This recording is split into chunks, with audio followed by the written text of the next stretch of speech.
राजा, जो सावकार एका शेतकऱ्याला मारतोय. आम्ही फेडू तुमचं कर्ज. मारू नका त्याला. काय चाललंय?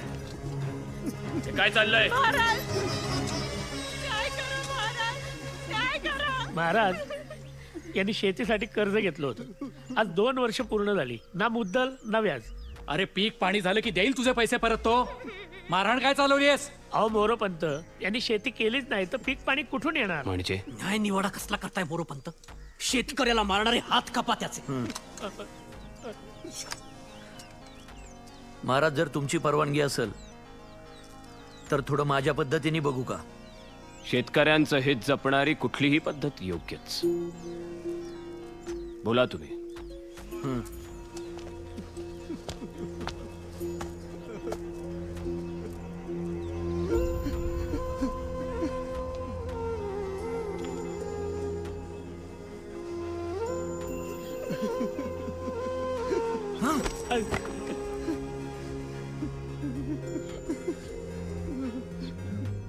शेतीसाठी ह्याच्याकडून जे कर्ज घेतलं होतंस त्याचं काय केलंस तू? हात जोडू नकोस. शेतकरी आहेस, येळ पडलीस तर इळा घे, खुरप घे, नाही तर कोयता. हात तोड समोरच्याचे, पण जोडू नकोस. काय केलंस त्या पैक्याचं? मामा लगीन होतं थोरलीचं. वय आम्ही सगळा पैका हुंड्याला दिला. बघितलं महाराज, हे असं करतात. काय चूक आहे आमची? सुधारणार नाही तुम्ही.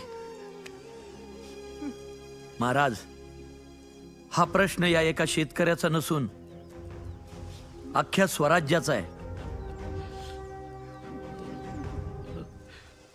या सावकाराला शिक्षा करून तात्पुरता नाही तर समध्या स्वराज्याचा विचार करून काहीतरी कायमस्वरूपी तोडगा काढला पाहिजे. तोडगा थोडा जालिम असला तरी चालेल. लवकरात लवकर काढा आणि या सावकाराला ताब्यात घ्या.